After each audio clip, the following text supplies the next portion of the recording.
అందరికీ పింఛన్ అంటూ అసంఘటిత కార్మికులకు గిగ్ వర్కర్లకు వర్తింపు ప్రజలందరికీ వర్తించేలా పింఛన్ పథకాన్ని తీసుకొచ్చింది కేంద్రం యోచిస్తుంది. అవసరమైతే కొన్ని ప్రస్తుత పథకాలను విలీనం చేసి అసంఘటిత రంగంలోని కార్మికులకు వర్తించేలా ప్రభుత్వం దీన్ని తీసుకురానుందని కార్మిక ఉపాధి కల్పన శాఖ వర్గాలు బుధవారం వెల్లడించాయి.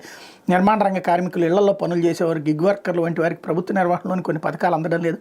కొత్తగా రాబోయే సార్వత్రిక పథకం ఇలాంటి వారితో పాటు స్వయం ఉపాధి పొందుతున్న వాళ్ళకి వర్తించబోతుంది. అసంఘటిత రంగంలో పనిచేసే వారి కోసం అటల్ పెన్షన్ యోజన, వీధి వ్యాపారాల కోసం ప్రధానమంత్రి శ్రమయోగి మాన్ధన్ యోజన, రైతులకు ప్రధానమంత్రి కిసాన్ మాన్ధన్ యోజన వంటివి ప్రస్తుతం ఉన్నాయి. పదవి విరమణ తర్వాత నెలకు 1000 నుంచి 3000 రూపాయలు వీటి కింద అందుకునేది. పౌరులు నెలవారీగా 55 నుంచి 200 రూపాయల వరకు చెల్లిస్తుండగా ప్రభుత్వం అంతే మొత్తాలను జమ చేస్తుంది.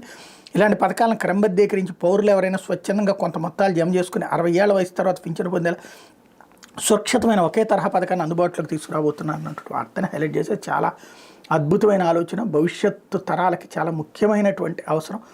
మినిమం సంపాదన అన్నటువంటిది వృద్ధాప్యంలో లేకపోతే కుటుంబాలలో నిరాదరణ నిర్లక్ష్యానికి గురయ్యే రోజుల్లో మంచి ఆలోచన చేశారు. అదేదో అమల్లో పెట్టాల్సిన అవసరం ఉంది. లేకపోతే ఎమ్మెల్యే